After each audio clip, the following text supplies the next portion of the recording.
Porpoise Pod, oh Porpoise Pod, Tua will expose the Bills as frauds. Welcome on in, everybody, and welcome back to Solana. Back together, Porpoise Pod, reunited, and it feels so good. We've put that loss. We needed a 24-hour rule just together before we gathered after that. Yeah. Too fresh of a wound. But Solana, it's good to be back. Porping with you, man. How are you? Well, how was your trip out west? It was good. I missed you though, Tobin. I really missed you, buddy. Yeah. I missed you too. What was it? What was your favorite part? Obviously, it wasn't the games. So, what was your favorite part out west? In-N-Out Burger was pretty good. I've got to tell you, In-N-Out definitely up there. And you know, LA, Tobin, overrated. Let's start there. LA overrated, too spread out, takes you an hour to get from anywhere to anywhere. But am I fat for saying In-N-Out? I think that was my favorite part. No, In-N-Out was good. I had In-N-Out in Dallas. I went to an Errol Spence fight. It was when we I don't know, were you there? Did you go on that trip? I don't know if you went. I've heard that you and Crowder made Hawk walk like 7 miles or something like that. That's right. I remember that. It was we went to Whataburger, which Hawk really wanted to go to, which I didn't think that was that great. He loved it, but I thought In-N-Out was way better. Yeah. In-N-Out is legit, and you know, there was like a 30-car line, but you're literally in and out of there within minutes. It was great. It was perfect. Delightful. All right, man. So I did a solo deal after the game. So first off, let's just get some of your thoughts. Just a couple takeaways you had from Sunday Night Football, your feelings of their loss to the Chargers. How much did you hurt? And what, I guess, bothered you the most from the game? So I listened to your solo pod, and I was hoping it would make me feel a little bit better after the loss. And Tobin, I mean, it was tough to do that Sunday night. So yeah, it was a fresh wound, dude. It was really tough too. I mean, I was at your Keg South and Kendall. I was in your stomping grounds. After I missed your watch party, I'm like, you know what? I miss Keg South. So that's literally before we taped. I had dinner at Keg South tonight. It was good. I enjoyed it. And we had a bunch of listeners. It was cool. But it was so odd because it was like I still had that same thing with the 49ers game where I was like, man, I feel like they're right in this. Yeah. I don't know what the hell these first halves have been. I can't explain it. But like between the explosive, fluky plays with Tyreek Hill and the bombs at Tyreek, I was like, oh, maybe. But, you know. It did sting. I'm not gonna, because I knew the laughter was coming. Yeah, no, for sure. Emmanuel Acho is already off the Tua bandwagon. He put out the apology to Chargers Nation. Let me tell you something. I could smell that a mile away. It smelled exactly like Kendrick Perkins. Remember when Kendrick Perkins was trying to get on the Heat bandwagon and was doing the Dem Goons thing? Yeah, I knew that was fraudulent. This guy was only in it for the clicks. And he used the Hawk and Crowder show as the platform to do it too, right. which stung even more for me because I thought this dude was Miami through and through. And the second they lost one game to Boston, he's like, this series is over. Boston's going to win it. I mean, he jumped off the bandwagon immediately. Tobin, 2 days removed now because we're recording this Tuesday night. If I want to put a positive spin on it, right? If I'm trying to be optimistic, I'm right. What you said is where I'm at, which is as bad as the Dolphins played, as bad as the offense looked, in both of these games, you were there with a chance to win this game late. Had you gotten the lucky bounce on the onside kick, Jason Sanders finally could have done something worthwhile this season, then you had a chance to go down there and win the game. So as bad as they played, like that's me being optimistic, right? That's me telling myself, hey, they played their 2 worst games offensively all season with Tua in the lineup, and they still had a chance to win games against pretty decent to above average teams. Obviously, San Francisco is really good, but Tobin, I don't feel good about Sunday or Saturday night in Buffalo. I don't feel good about Tua in the offense right now. And to be honest, I was down bad on Sunday. I was down bad on that flight back home. I really was. I was down bad. I mean, I don't feel like this team is as elite as I thought they were previously going out on this West Coast road trip. And I'm trying not to get caught in the moment. I'm trying not to, overreact to two obviously bad performances that I don't think are indicative of what this team really is. I know Tua's better than what we saw the other day, but to me, so much was riding on this 3-game road trip. And whether we made too much of it going into it is a fair question, and I'd be willing to have that conversation. But bottom line is these were 3 big games, and you pooped the bed in the first 2, and it's not going to get any easier. You're playing the best team of the 3 in the toughest conditions now on Saturday, and a team that wants to kick your ass, a team that feels disrespected. They feel like people have been hyping up the Dolphins, and they want to kick your ass. And I just don't see a way that the Dolphins can beat the Bills on Saturday. And I know this isn't the preview pod, but I just don't. And I hope I'm wrong. I hope everybody clips this and calls me a bum on Sunday morning when we porp it up after the game. But I just don't. I don't see it. I think this team is somewhere in the middle of what we've seen the last 2 Sundays and what we saw those 5 straight wins where they were the most prolific offense in the NFL. I think they're somewhere right in the middle, which will be good enough for a playoff run and maybe a playoff win, but I don't think they're Super Bowl contenders. So I've totally changed course. I've changed trajectory on the outlook, my outlook on this team, and it sucks. I don't want to be here, and maybe you can talk me out of it. Maybe a win on Saturday totally changes my outlook, and I'm just going to be flip-flopping back and forth because I'm a coward, and I know I am, Tobin, but I just got to be honest. I can't lie to the listener. Okay. I have jumped off Dolphins Super Bowl bandwagon. Wow. Just like that, huh? Just like that. Is it because it was Justin Herbert versus Tua? Like you were tired of everybody laughing at you on Twitter? That's exactly what it is. Tobin, he had 6 completions before the final drive when they just let him dunk it underneath because they weren't going to give up the big play. He had 6 completions, and if you take away the 1 bomb to Tyreek Hill, he had like 5 completions for 80-something yards. It was bad. It wasn't a great performance from him. I feel way worse about the game that he had in San Francisco, though, oddly enough, than I did with the Chargers game. I thought the Chargers had a good game plan. I think what stings about it is they're not a good defense. And the fact that you have to just say, hey, I think they outplayed us it sucks. You don't want to say that, but I thought that, with them, they kind of out-physicaled a lot of our receivers. I thought they took Jalen Waddle out of that game. I know that a lot of these guys are banged up.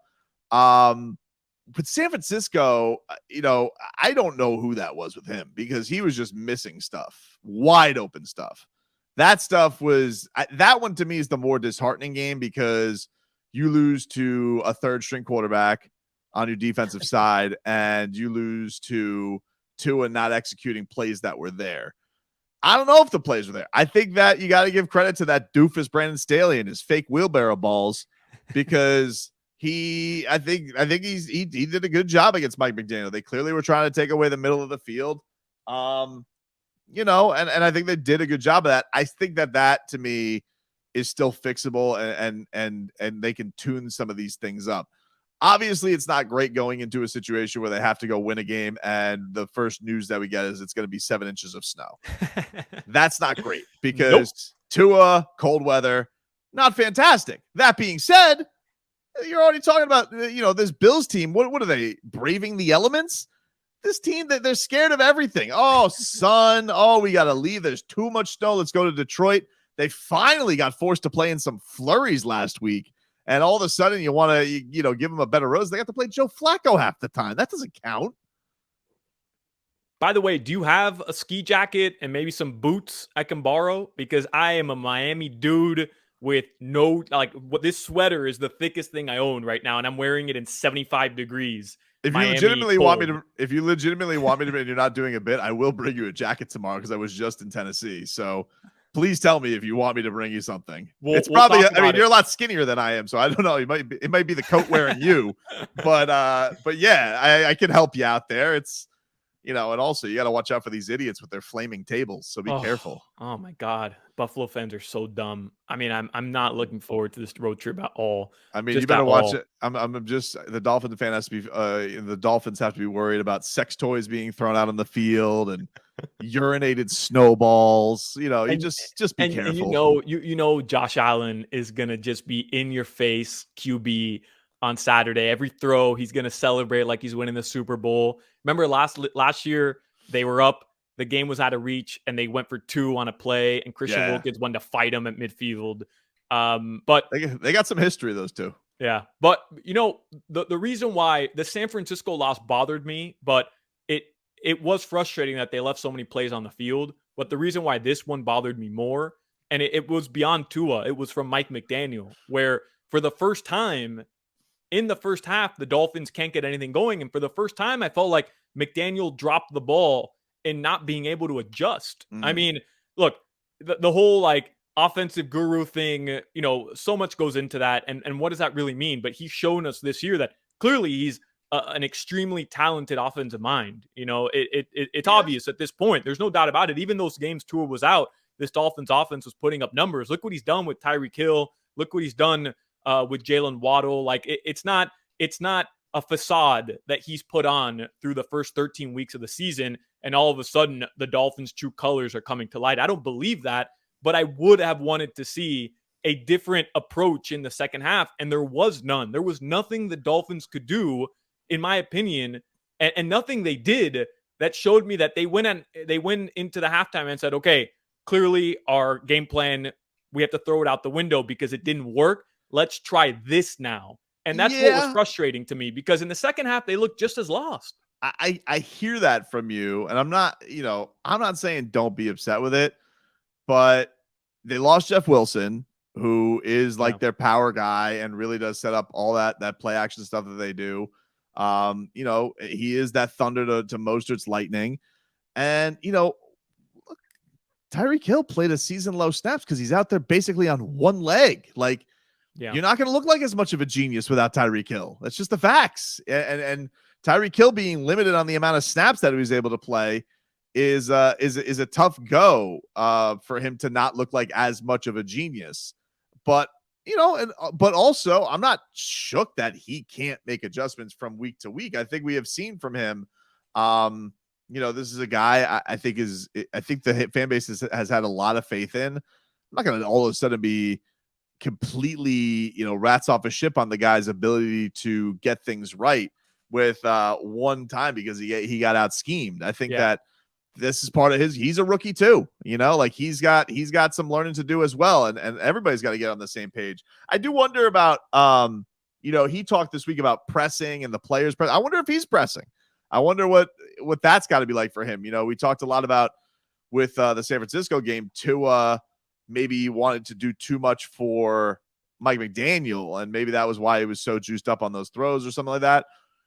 But, he had this whole, it was my first trip out west and we bonded together and we all really got to know each other and love one another, and you fall flat on your face. I think that can kind of really spark you and be like, man, sometimes that stuff doesn't matter, and you just kind of get down to it.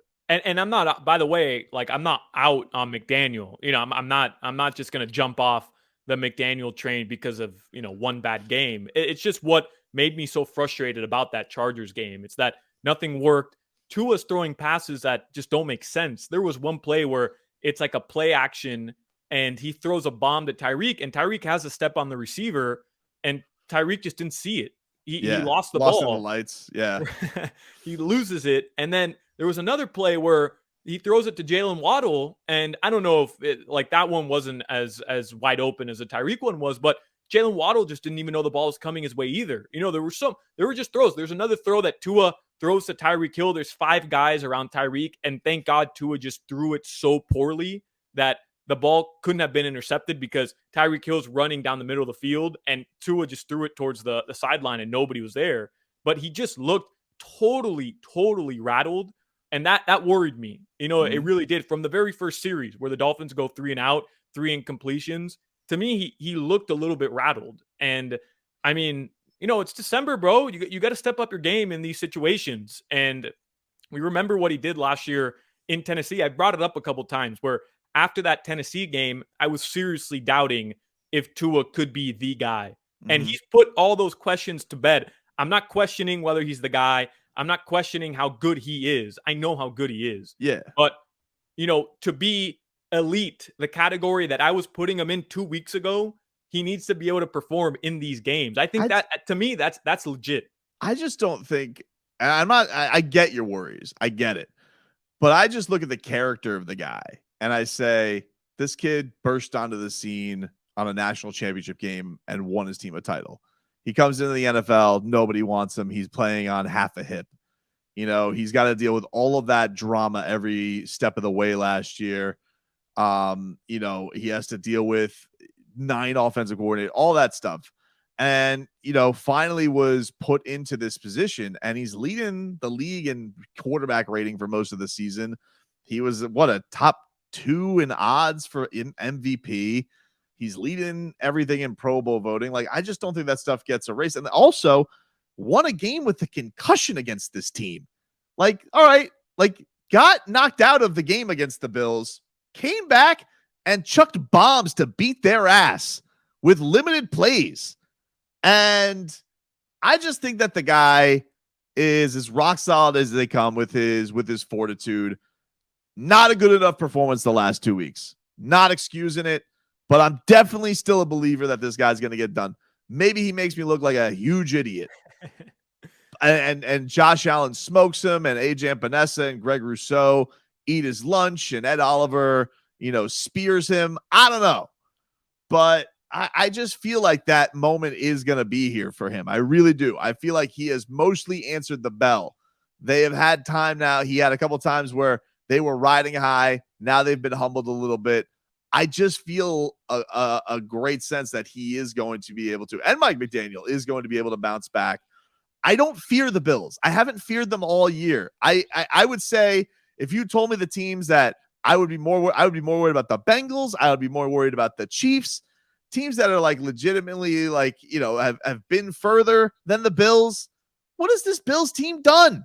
They are this team is a paper champion. In the boxing terms, we call this an email champion. Sometimes a sanctioning body will just email somebody a title and declare them champion. This team has done nothing, been nowhere. They're the most notorious losers out there, and their fan base whined about the sun. So I'm not going to sit here. And by the way, Mike McDaniel's taking pot shots. He's telling them nobody cares about the weather. Don't tell me that's not a subtle dig. He knows what he's doing. Yep. Everybody calls me crazy on this. He knows what he's doing. I don't know, man. I feel like I hated what happened because I knew it was going to be coming. You had a lot of people who were starting to either bend on their opinion of Tua or were backing off their opinion of Tua. But all they really needed was one to pounce back on and be right where they were. Don't let Dolphins, I'm not just talking to you, I'm talking to Dolphins. Don't let their cowardice bleed into your cowardice. But we needed at least a decent performance against Herbert. I understand. I needed it. It was I needed it. I'm not saying he needed to go out there, throw for 500 yards, 5 touchdowns, and be, Dan Marino. But to have to sit, I'm sitting there in the fourth quarter and I'm getting some stats for Joe and Jimmy, and I'm saying, guys, we're down 23, whatever it was, 23 to 14. He has 6 completions right now. He has 6 completions. I was shook at half. What do you have at halftime? He had, was he 3 of 15 for 25? I mean, I was shook, bro. I'm telling you, I was being a coward at halftime. I'm like, oh no, this is gonna get out of hand. I'm with you though.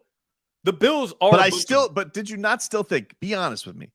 When he hit that bomb to Tyreek Hill, did you not think they were winning that game? I thought they were winning that game. 100%. I thought they were winning that game. And I thought it was Baltimore part 2. I thought he was going to turn it on. That's the thing that is crazy about it, is because this guy's number one critique all year is he's not going to be able to have explosive plays.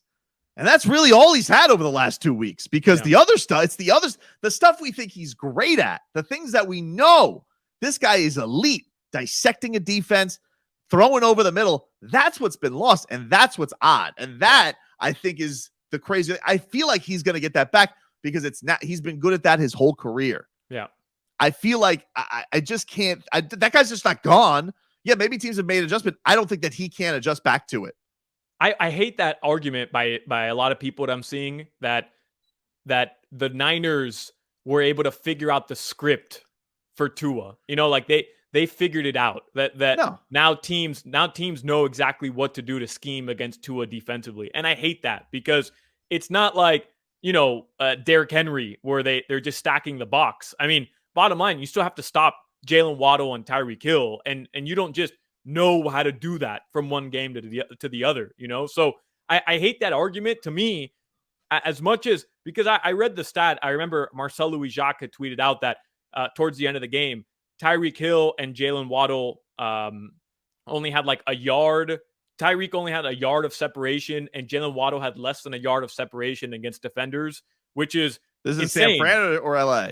Against LA, which is insane considering every time he was throwing them the ball, they were so wide open. So I hate that idea where they took away the middle of the field, and maybe they did, but Tua can throw the ball to the sidelines too, So I don't think that Tua can't or won't be able to now throw the precision short passes that we've seen or middle passes that we've seen just because the Niners and Chargers did it. So I'm with you there. Like, I think that will return, but I need to see it. I need to see it. We'll take a quick break here on the Porpoise Pod. A man who is disgusted by the lack of faith he is seeing, Jevon Holland. He has called out the fan base. Gets the Porpoise Pod, swims on after this. Porpoise Pod swimming on here. Tobin and Solana back, reacting to Dolphins' loss to the Chargers, getting ready for Dolphins and Bills. Solana is been shook. He's been a little bit rattled from Sunday Night Football as we get ready for the biggest game of the season. Look, if I hate doing this, but I'm going to do it. If I told you could only get one road game, Solana, would you have wanted it to stunt on Herbert, or would you wanted him to do it against the Bills? Let's beat the Bills in Buffalo, baby. Come on. Let's That's go the beat one, dude. The stupid Bills in Buffalo. But look, a lot of the fan base has been rattled, and one of the Dolphin stars has taken notice. And this was Jevon Holland. This was him on Instagram, and this is what he had to say when asked about. I guess somebody asked him on Instagram, did he believe in Tua, and he found this laughable. Let me talk about that. How are y'all gonna say Tua sold when he's been ass off the last 8 games? One bad game, and we don't even know. We got to look at the film, bro. Like, I don't even know if it was a bad game. I know that my job is to give the ball back to the offense, but I'm behind them boys regardless. Y'all fans be so quick to switch up. Like, come on, man. That's so lame. Y'all be so quick to switch up on our team. Like, how you want to, like, that is so crazy to me. Like, yeah, you loyal fans, like, cool. But then y'all just switch up dumb quick, and y'all hate on us. Like, bruh, I thought y'all was supposed to be ride or die or something. Nah, y'all be switching up on us. Be lame. Super lame, bro. Anyway. Just know that man Tua, he fighting as hard as everybody else in the field. And it just is what it is. There you go, Solana, the snowman. He's sticking up for his guy, and he is calling out the doubters who aren't staying loyal. What do you think of what Jevon had to say there? I have so many questions.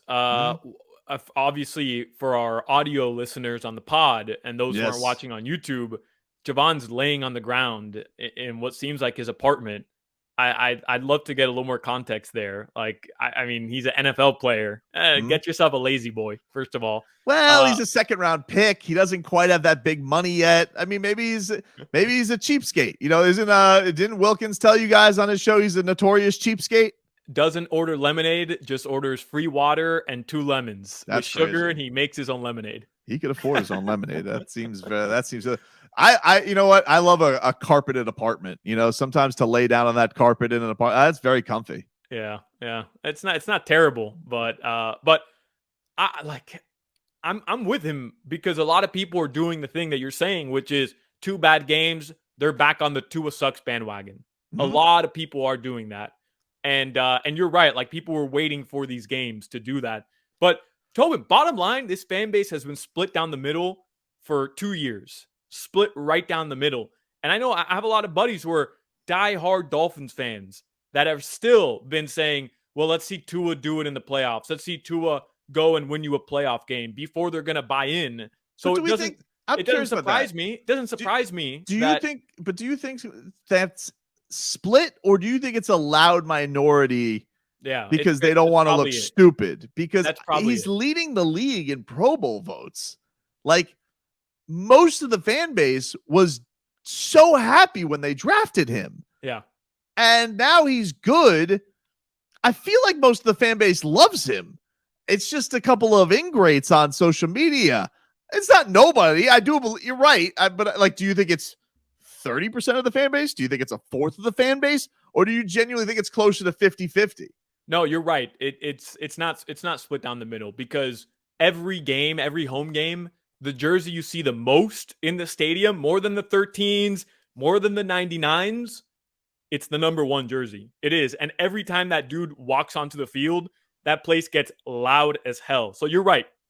It's not split down the middle, but that loud minority had grown over the past couple seasons. Like last year, it grew a little bit. And I think people were waiting for this moment for him to be down so they can step on him. But I love that from Jevon Holland. Like, this team loves Tua. The entire team loves Tua. Yeah, they do. Keon Crossan also came out on Twitter, and he pretty much echoed it. He said, it don't matter how long your loyalty has been to a team. If that's your team ride, I'll take Tua any day. Let that sizzle in your spirit. That's what I always say, dude. Sizzle, my spirit sizzles. Sizzle in your spirit. That's what it does. Especially when Tua does awesome things. I just feel my spirit. It's like a skillet. Defense has been a little sketchy too, bro. Secondary, the hell's up? Secondary has been. Oh, dude, I know. What the hell was that? Tobin on that play where he got beat deep, and then he forgot to touch the guy down, and he's walking off the field. I don't know, man. I don't know if this is because there's a lot of guys banged up. I don't want to make excuses for Xavier, but we do know he's been dealing with a groin. That's a tough injury to play through, especially at his position. But cornerback can also be a position where guys kind of fall off a cliff, like running backs. And I don't know. Are we seeing almost the end of Xavier Howard as an elite player? Not as, he might be decent. Obviously, look, here's the facts about it. Him at 60% is better than Noah Benogany at 100%. That's what they're telling you. But yeah, he has not had a good year. He has not had a good year for sure. They're going at him, right? Isn't that crazy? Where the past two seasons, he never, his stats weren't that insane last year because nobody was throwing his way. But this year, they're going at him. Like, they're not throwing the ball to Kader Kohu. They're throwing it at Xavier Howard. They're staying away from Kohu and from Keon Crossan, and they're going at X. Like, that to me is crazy. I thought Kader had a really nice bounce back game out of the secondary. And him and Eric Rowe, I know he's a safety, but like he had 8 tackles by halftime or something stupid like that. Like he was playing a good game. Yeah, but it's tough for me to get on the defense too much because, man, the offense left them no time to recover. Of course the dam was going to break on that. Yeah. Like for 6 red zone trips, they got them on a 4th down, got them off the field. They gave up a couple TDs and then 3 field goals. Like 23 points is a pretty good performance, especially with this offense. Yeah. You would think if I was going to go, it'd be like, 23 points. This offense this year, child's play. You can get 3 touchdowns and a field goal easily. Easy. So I don't know. Yeah, it wasn't great, but to me, these last 2 weeks have both been more on the offense for sure in an overwhelming way than it has been on the defense. See, the defense has had moments like don't let Brock Purdy carve you up on 3rd down, but more of it's just like, dude, what the hell? What's going on? We can't sustain drives. Yeah, you're allowing the other team to go out there and you had 20 minutes of possession in the game and you let the Chargers have 40. That's more on the offense. I'm with you. By the way, since we're talking about the secondary, Mike McDaniel, because he said this on Monday after you did the Porp on Sunday night. Mike McDaniel was asked about Byron again. And he hates the Byron Jones question. He hates it, but that's a see ya conversation because Byron Jones is probably donezo as a Dolphin. Well, that's the thing that's funny about it is like I don't understand this thing that I gave up on as soon as I'm telling you right now, as soon as Byron Jones was not ready for the regular season, I didn't think he was playing this season because Byron Jones' contract, if he was to play, they could have cut him. But if he gets hurt, it was guaranteed. So he was dealing with his Achilles last year, and the thought was, I'll get surgery on it. Now my contract is guaranteed, and they can't do anything with me.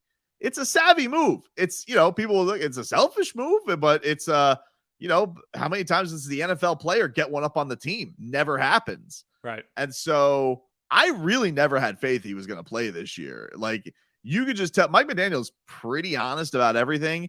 He was skipping around that question and hated it coming to him every single week. Like when do you ever see Mike McDaniel get really like rolling the eyes, like doesn't like to, like, it's clearly a situation that's annoying because he's like, I know this guy's not going to play, and what lie can I come up with this week? But now you're at the point of the season where you're like, you know what, guys, I don't think he's going to play because why are you going to keep asking me? Yeah. So that's what I think went down there. I saw this. Speaking of the offense, I saw this. I think it was Don Kleiman, I think was the guy's Twitter account. Does like a lot. He's like an aggregator. Is it Dove Kleinman? Dove Kleiman. You're right. Yeah. My bad. Sorry, Dove. He posted this. He said, Dolphins franchise tag Mike Gesicki for $11 million this year, but they don't actually use him on offense. Gesicki has only been targeted 4 times in the last 3 games, catching 0 passes. Do you think that Mike Gesicki, I mean, obviously he's not being utilized. Do you think he needs to be utilized more to maybe spark some things, or should we just accept the fact that Mike McDaniel and him never really seemed like they got on the same page? And he's just not the type of tight end that he wants in the system, or do they need his athleticism, his size to get some mismatches and work some things for it? I'm split on this because bottom line, whatever Mike McDaniel's been doing this week or this season has worked. So if he just doesn't fit the scheme, and it's obvious when he's out there, right? He can't pass block and he can't run block. So it's obvious when he's out there, they're going to throw the ball. So that's a major tip off to the defense. I understand the hesitancy from the offensive coach to not play him as much and not target him as much because it's too obvious what you're doing when he's out there. But I also feel like you have this major weapon. You should try your hardest to utilize them as much as possible. But Tobin, I mean, you have the league's leading receiver on your roster, and then you have Jalen Waddle, who's right up there in the top 5 or top 6 or was. I haven't even looked at it the past week. So it's not like, we're leaving so many points on the board because we're not utilizing Mike Gesicki. I mean, maybe you can make the case that you should be using him more, which I get because he is good. Like the dude's legit. I see him walking around at practice or whatever, and I'm saying he's probably frustrated this year, but he knows that $10-11 million check is coming his way, Sure. So he knows he's set no matter what happens this season. But I got to say, here's the one thing I would say to it. We're going into a couple weeks here. We know Jalen Waddle's been banged up with this fibula hit, all types of things. Clearly, Jalen Waddle, the one thing I'll say with last week, was bothered by some of the physicality LA was playing him with. That seemed like it disrupted him a bit. And Tyreek was hobbling around on one leg. Like Mike Gesicki's a talented player. So yeah, like don't utilize him as a tight end. Utilize him as a receiver then. Put him in some situations. Maybe Mike McDaniel's upset because he dropped that ball on the sidelines and made him look a fool with that with that review. But I don't know. Like they don't go to him anymore, dude. It's like he's like a forgotten man. He's had in the red zone, right? Like he's been somebody that they'll go to in the red zone at times.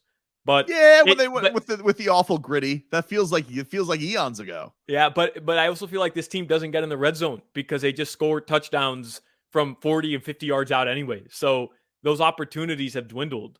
I'm with you. That's something I would have loved to have seen in the second half of that Chargers game, right? Okay, the Chargers have clearly figured out a way right now to limit Tyreek and Jalen, and maybe injuries have to do with that. well, why not go out there and try to get Mike Gesicki the ball? But I think he had what, 3 targets in that game. Like Mike Gesicki has gone last week 2 targets, 0 yards, 0 catches. The week before that, 1 target, 0 catches for 0 yards. The week before that against the Texans, 1 target, 0 catches, 0 yards. The week before that against the Browns, 3 targets, 2 catches, 31 yards. The week before that against Chicago, 2 targets, 1 catch, 3 yards. And the last time he scored a touchdown was against Detroit, where he was throwing the ball 4 times, 3 catches, 38 yards, and a TD. That's crazy. Should have traded him, bro. I know. If that was the case, should have traded him. That's a missed opportunity because he's gone. Like he's for sure. He's not going to stick around here. No. And they're not gonna franchise him again. No, like if anything, they're gonna franchise Wilkins because that's who they're gonna have to pay a lot of money to in the offseason. They're gonna end up franchise tagging him, right? Wilkins? Yeah. I don't know. I mean, maybe they. I mean, he's looked amazing. He deserves whatever dollar amount the top defensive tackle gets. He deserves. I love him so much. Me too. I love him so much, man. I can't wait till he angers Josh Allen with grabbing his junk again this week. a full handful of some Josh Allen nads. Just a full handful. Oh, it looks like Josh Allen's upset. What is it? Oh, Christian Wilkins. Oh, we know. Did you talk about the roughing the passer call on Jalen Phillips? The worst, dude. Yeah, but Jalen Phillips has also come on really strong. Right away, yeah. He tweeted it in 30,000 feet above the air. He tweeted it on the plane on the way home. I know. He deleted it.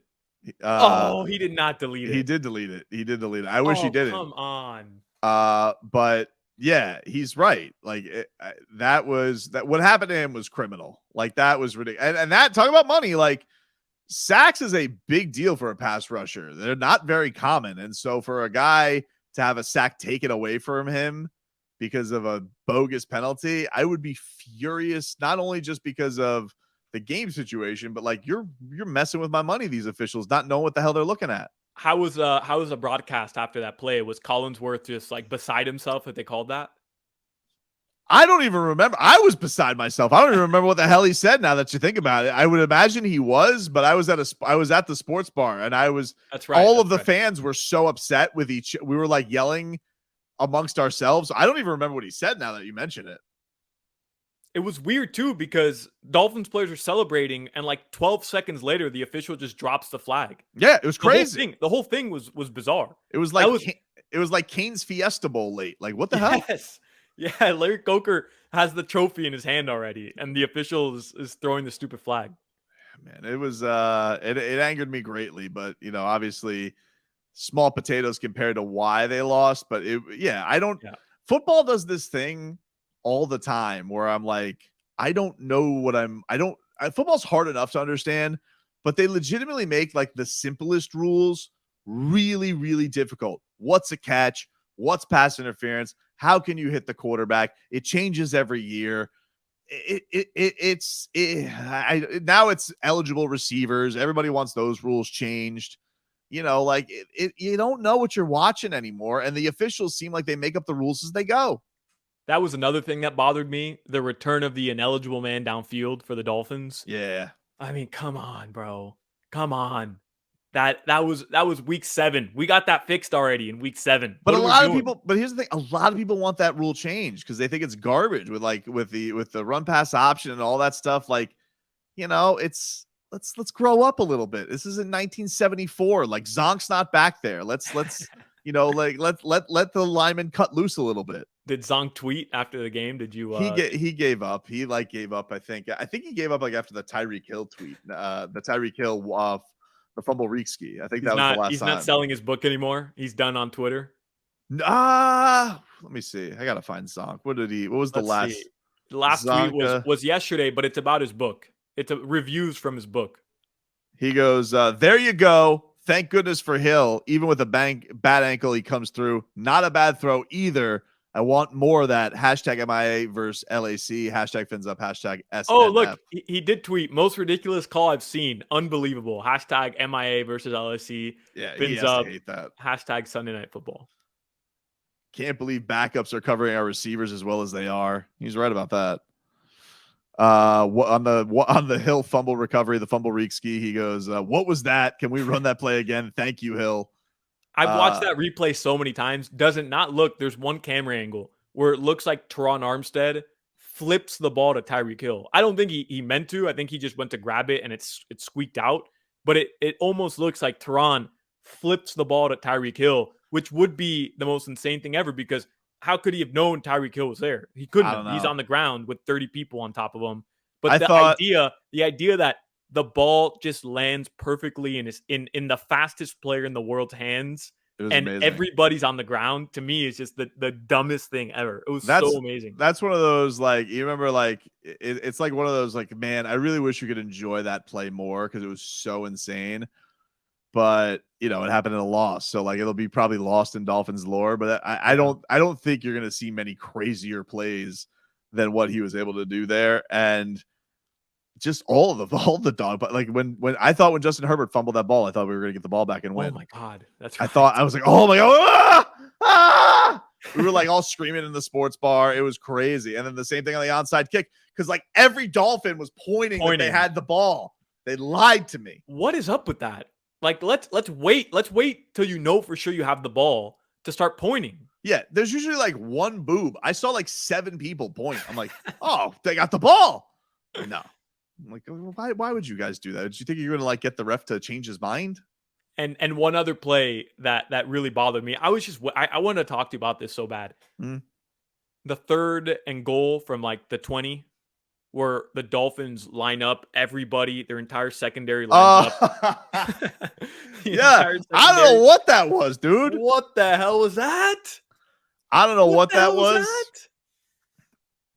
Let me tell you something. Nobody is. Let's be honest about something.